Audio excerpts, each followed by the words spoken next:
My name is Steffen Schmidt. I wanted to share with you the issue of population as it relates to coastal zone management and international coastal policy. Um, the graphic that you're looking at here, which I think is very interesting, is um, a world map with bars that represent the size of the population, and you can see the variety of different spikes on it. Um, as the population is distributed differently.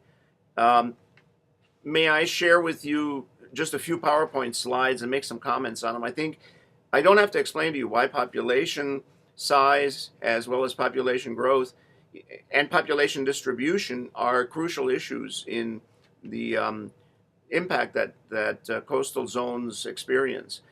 We're concerned about human impact on coastal zones. Of course, there are other things that impact on it as well. There are earthquakes and there are tsunamis and other phenomena that, besides people and besides the anthropomorphic impact, but people have a big impact. We all know that. And so I wanted to just run that uh, in front of you a little bit. Paul Schmidt and I have been talking quite a bit about the issue of population. Paul Schmidt, in fact, is doing a study on the impact of garbage on coastal zones and especially on reefs. Um, Take a look at this quick graphic here.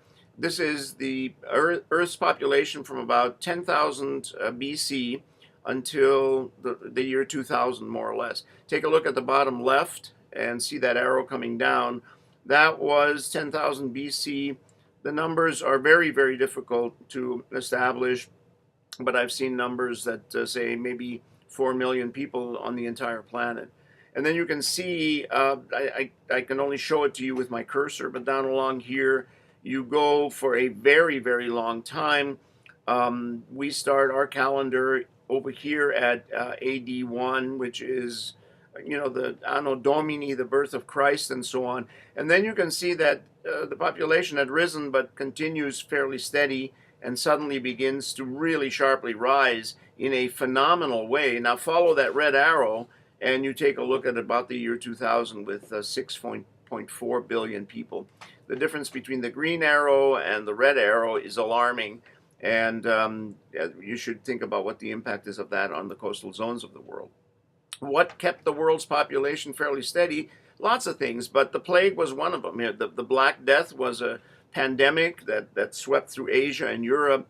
It reached Europe about in the 1340s. It killed roughly 25 million people. Think of that, folks. The Black Death went on for centuries, and outbreaks included this great plague in London quite recently, actually, which killed 1 in 5 residents.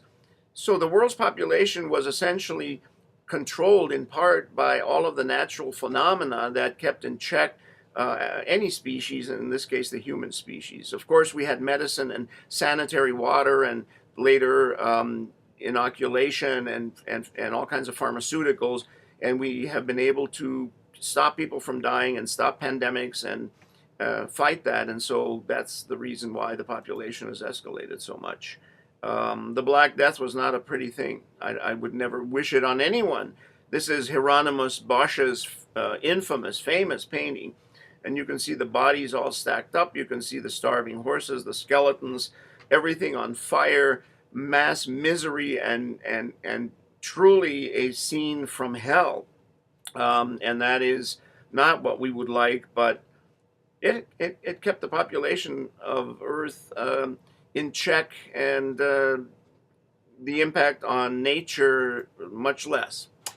So this is the world population between 1950 and 2050, and you can see that if we're start over here with 1950, year 2000, we're 6 billion. 2010, we're not quite 7 billion, but some projections, and this is the U.S. Census Bureau International Database, you continue to grow. So we're now up to 9 billion up here, and the line is still continuing.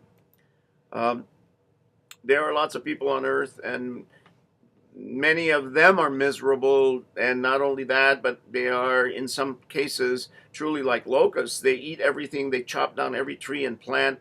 in the coastal zones and inland and everywhere else, they because there are so many, they go on the reefs when the tides are low and pick everything that's edible or that might be sold off the reefs, and so the impact is tremendous. This is a picture of the Earth or Earth's population from 1950 until 2050 with a growth rate scale. You can see that the growth rate kind of went up and then collapsed. That was the great leap forward in China when the government had these social policies that killed millions of people and created massive crop failures and starvation. There were some weather issues as well. Then the population shot back up, and then the rate of population growth declined. But remember, the rate declines, but the baseline of the total population on which that rate is growing. And so if you have 4 million people on Earth, you can have a very high population growth rate. You still don't get a lot of people. If you have 8 billion people in the world and you have a relatively low population growth rate, you're still getting tons of new people every year. This is the scenario from the United Nations projections. The black line are estimated, the blue line then continues with the actual population growth, and you can see that we're up to about 7 billion. Now we're forecasting the future. This is the United Nations low population estimate, the green one. The yellow one is the medium population estimate. The red one is alarmingly a potential for very high population growth rates.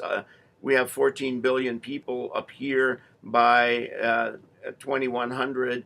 That would be an alarming number of people for the planet to sustain. Fertility rates differ. You can see here in different places. The cooler the temperature, the less population. The hotter the color, the greater. And you can see that population growths are heavily concentrated in Africa. The fertility rates are still very high. Mortality rates have been high, but now we are providing medical and other services, so even population growth is not going up. By world area, we see Oceania down here, green, pretty low.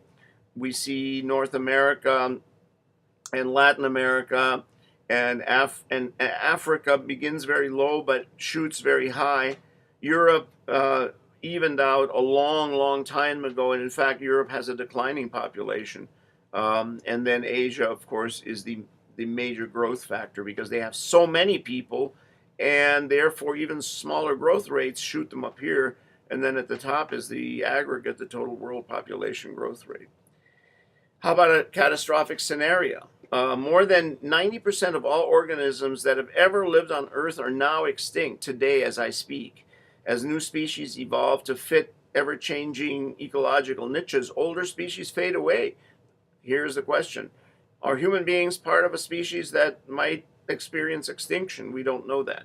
A handful of times in the last 500 million years, between 50 and 90% of all the species on Earth disappeared, and they didn't disappear slowly with global warming and things like that. They disappeared instantly. They just simply had mass extinctions. So, folks, we'll see you in class next week, I hope. But I thought that this would be an interesting way to end this with kind of a science fiction picture from National Geographic. I've got some sources, and I'll put this PowerPoint up on our website. So I hope there's something informative there for you, and we'll see you back on the internet soon.